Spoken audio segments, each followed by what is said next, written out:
Hello again, and welcome to the new season of the Near Futurist podcast. My name is Guy Clapperton. Are you one of those people who hates it when a podcaster tries to flog their own services before getting to the guest? That's not your day, really, is it? Here's a quick plug for my media training service at Media Training.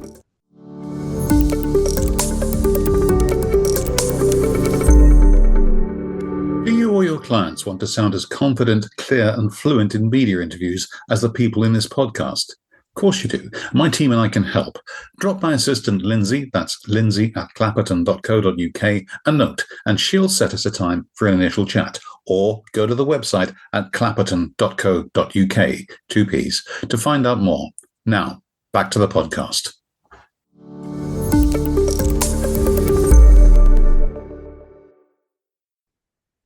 And that's enough of that. Speaking of self-publicity, my guest to kick off this series is probably wincing at that advert because public relations is his speciality.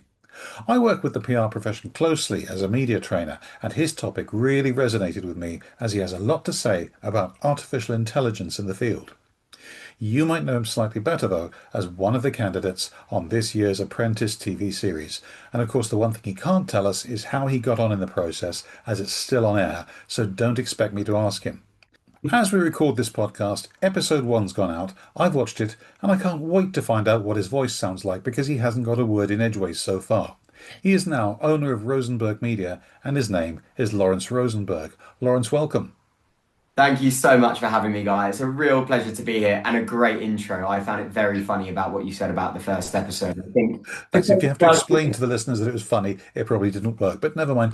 Digs aside, I'm not stupid. I realise we only get to see 1 hour out of a 2-day process, and probably about half of that is taken up with the briefing and feedback from Lord Sugar.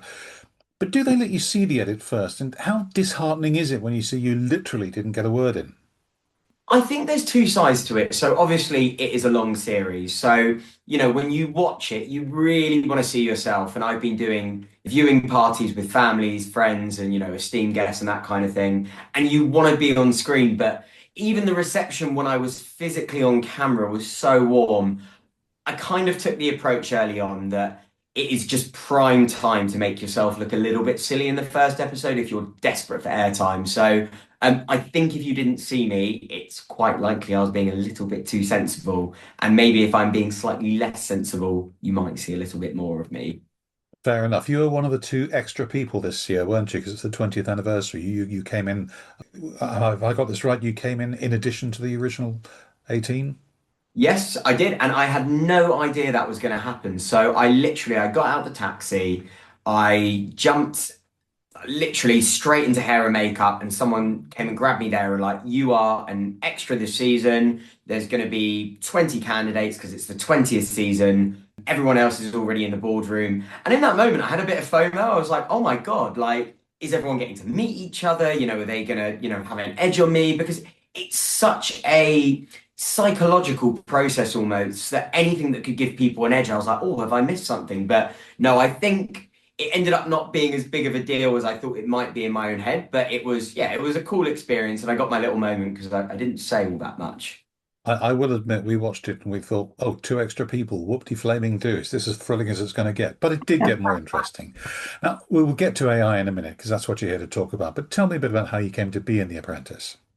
I'm not someone that necessarily was deeply passionate about being on a TV show. And I think it's obviously got a business element to it, but it's a very reality-esque TV show. So for me, it wasn't a dream or a long-standing sort of ambition to be on television, but I kind of looked at The Apprentice as an opportunity of a lifetime, really. And I knew some people who'd been on the show. I knew some people who could potentially help me with, understanding what it would be like to be in that kind of process.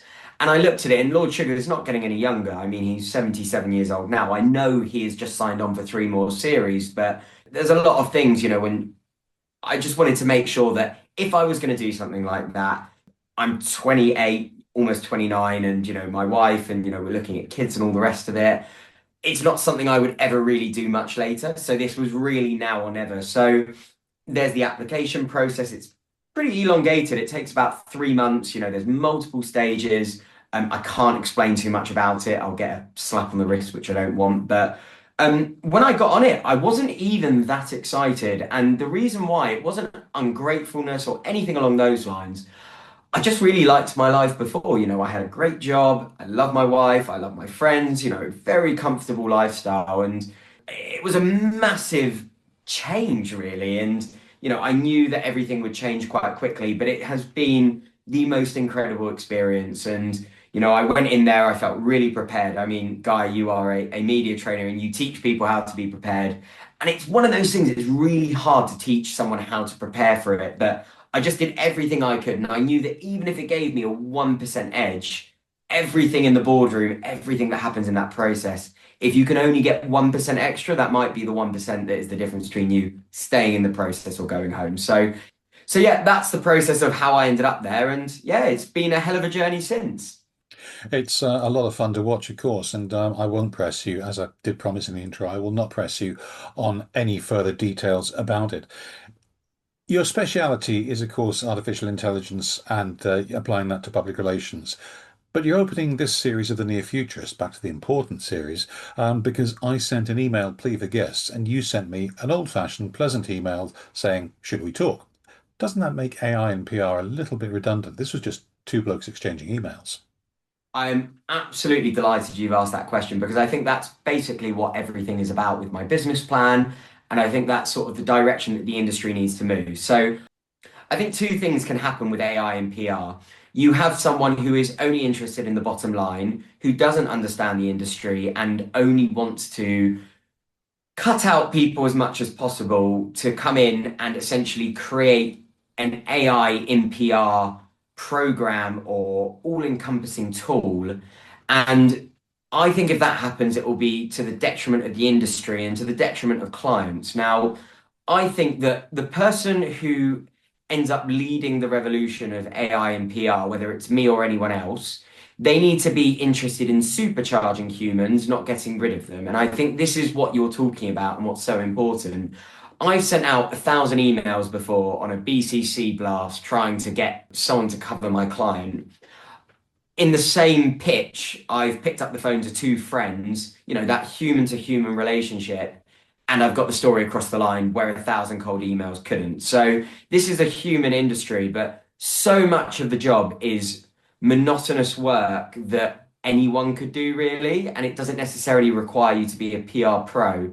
And the more we can automate that to allow people to focus on the human elements of the job, I think the better the results for clients, the better the delivery. I think in an age where budgets are being squeezed, I think that's going to be incredibly important. And I think when you can supercharge humans rather than replace them, you've got a recipe for the future of AI really in PR. That makes an awful lot of sense. Now, of course, everybody says AI is transforming PR. I've been to another number of seminars on this, that sort of thing. What's it genuinely replaced in your agency? You mentioned things like, not to put it too fine a point on it, the grunt work, I suppose, is a big thing.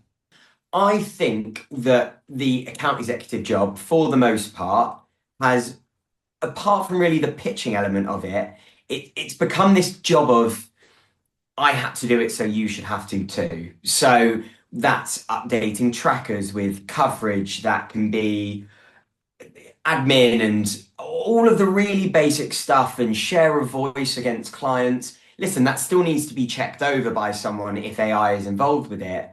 But I think that we should be helping people to become junior managers from the moment they step in, to be deciding strategy, to be analyzing the news and deciding next steps for clients and looking at reactionary opportunities based off the news agenda. The things that are exciting that people can really get their teeth stuck into, the real essence of PR and actually to be getting out there and building relationships. I mean, one of the things that always frustrated me sort of in the pre-AI era of PR was just the monotony overtaking the human element of the job. Because the human element is the exciting part. That's the bit that really delivers value to clients. And I think, you will hear this a million times over through the work that you do.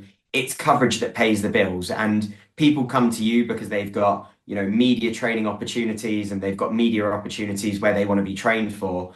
And I think it's hugely important that staff and people within the industry are able to deliver on those opportunities, not worrying about whether a tracker is up to date, because their manager might have a go at them if it's not. There must come a dividing line where AI is outperforming humans, like the grunt work, and where it absolutely doesn't, because you've got to have human intervention. Absolutely. Is there a clear dividing line for you, or is it just, I'll know it when I see it? I think it's very much a looking and analysing the tools and what's available at the present time. So, for example, if you used AI to try and build a presentation 18 months ago, I would have said that's probably not such a good idea because it will not capture the essence of the work you're trying to produce. Now, I use a tool called Gamma, and it is absolutely phenomenal at helping me put together presentations. It can understand my brand. It's got my brand kit saved, so everything is done in the correct fonts, in the correct colors, everything that I want it to do. And the amount of time that saves me in compiling a presentation, listen, it still requires a human touch. I would never send something off without it being checked, edited, really adding the human touch to it, but it understands what I want. And I still have to feed into it what I'm looking for and the ideas and the human aspect of things, but the graphs, the visuals, the things it can put together. This is the kind of job that you would have been asking someone to do for you as really an additional service. I know lots of agencies would have presentation designers for, those really important presentations. And for me, I think it's with every single different element of the tools that you can incorporate into the industry as they develop, you've got to make a decision of what makes sense and what doesn't.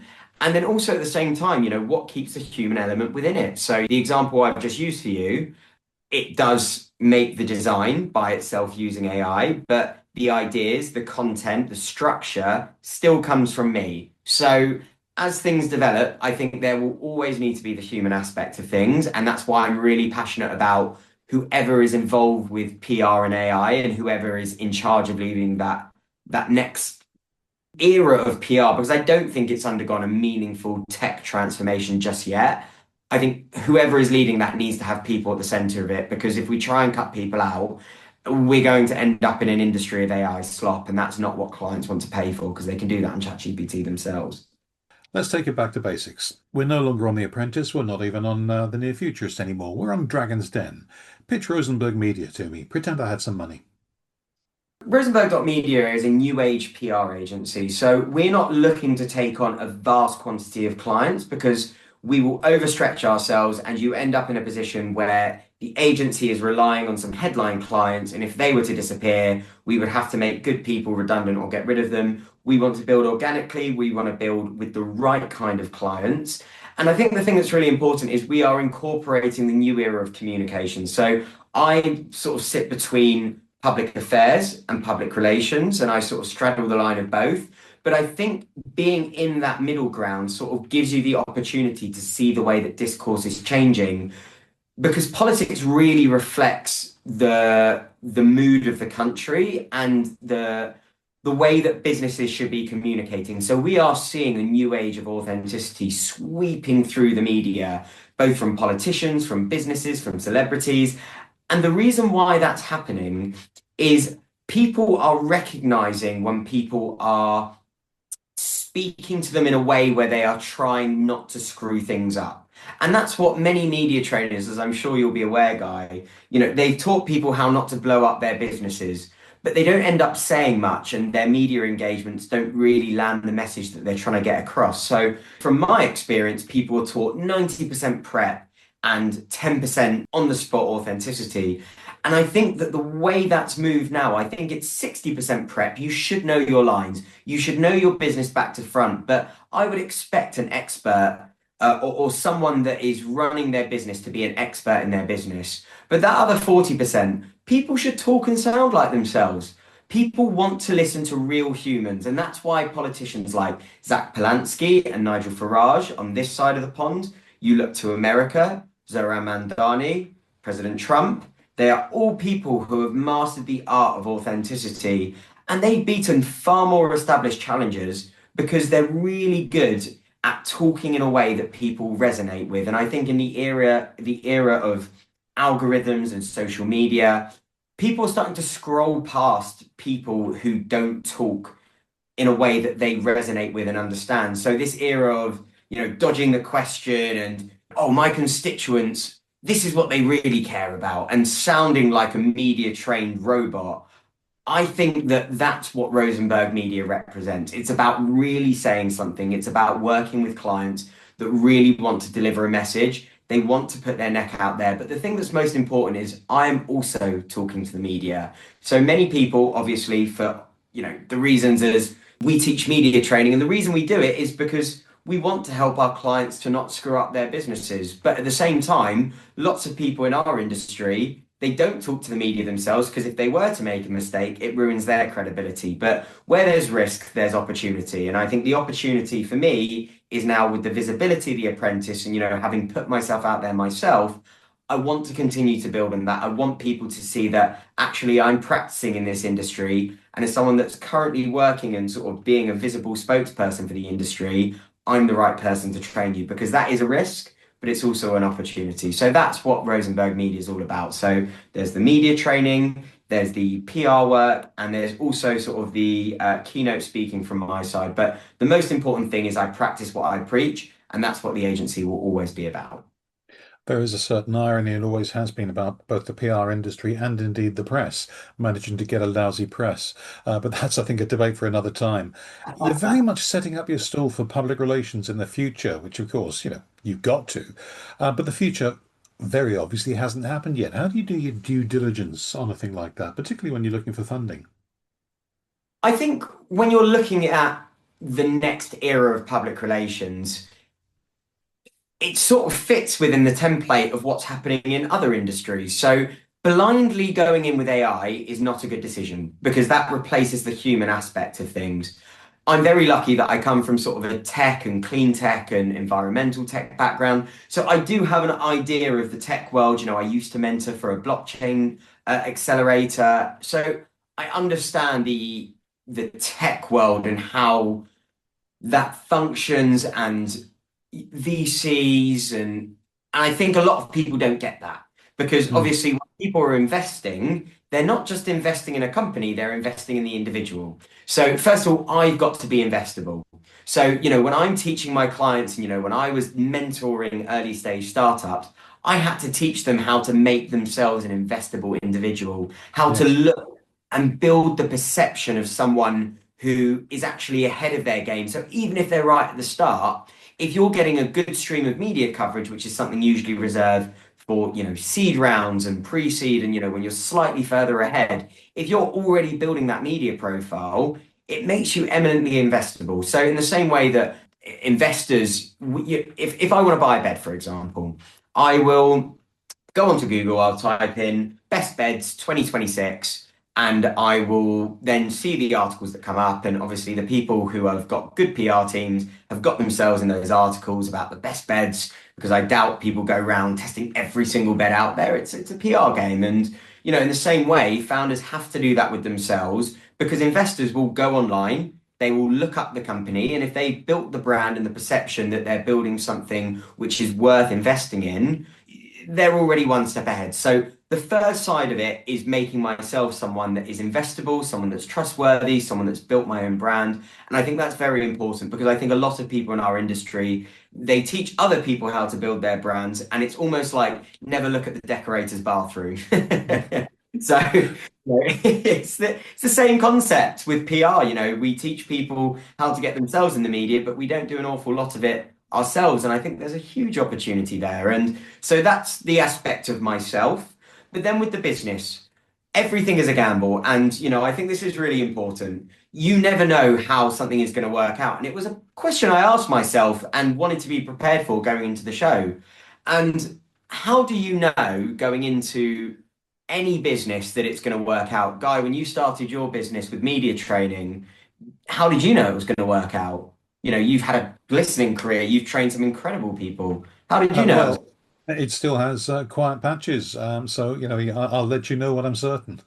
And but that's it. You've got to have an idea. And I built this idea every time I saw in PR something that just didn't work, something that could be done better. This was not a patchwork idea that I put together in a month between them saying, well, you're on the show and you the day I had to hand in my business plan, basically had about 5 weeks. It wasn't something that I came up with in 5 weeks. I'd be making notes every single time I saw something that just didn't work in PR. I made a note and I built a business plan around what doesn't work in PR. And sometimes it wasn't even what didn't work, it was just what could be done better. And by immersing myself and working in an industry, and this is why I say I was very lucky I had the tech with PR background and the tech PR background. So I sort of got that world and what was possible. I just built an idea of what could be done better. And this is what I mean. You could look at that from a perspective of, well, we could just automate everything. But no, I was still doing the human side of PR and, building those human relationships. But what was taking me away from being able to do more of that? What was taking me away from being able to deliver meaningful coverage to clients that really moves the dials? Because coverage pays bills, and moving the dial for the client is what makes them impressed and makes them sign up for longer contracts, bigger invoices and all the rest of it. But you don't do that without delivering. And if there's things that, have to be done, but are stopping you from being able to deliver more and quicker and better quality work, then what was holding me back? And that's what my business plan was all about. And I think that's the two-pronged approach. I've got to be investable myself, which is very important, but then I've got to understand what doesn't work. And you only get to that point by working in that industry and really wanting to do more people stuff and seeing what's taking you away from it. So really being immersed and seeing what could be done better. This is making a lot of sense so far. We're coming to the end of the first part of this interview. So could I just ask you, where can people find out more? So people can find out more on Rosenberg.media. This was a really proud moment for me. So I'm Jewish. My grandpa so we have two sides of the family. I had grandma and grandpa with my mum's side. But on my dad's side, I had Bubba and Zeta. So that's sort of the old, I think it's Yiddish. I never met my Zeta, but he owned a furrier company in Bond Street with the name Rosenberg on the door. And to be able to have a company with Rosenberg in the name is a source of deep pride for me. So it's now Rosenberg.media. I was really happy to see that as a suffix online, there's .com, .co.uk, there's now .media. So that's why I decided to call the company Rosenberg.media. And I think it does what it says on the tin. You can go on my website, it's just Rosenberg.media. You can email me at Lawrence@Rosenberg.media. Thank you very much. I'm going to stop you there before you say Rosenberg.media again, just in case. So that's it for the first part of this interview, but there will be more. Oh, yes. So please come back next week when we'll talk about client pushback, persuading senior people that this stuff is going to make a difference. And I'm bound to ask a few more Sado questions about The Apprentice. See you then.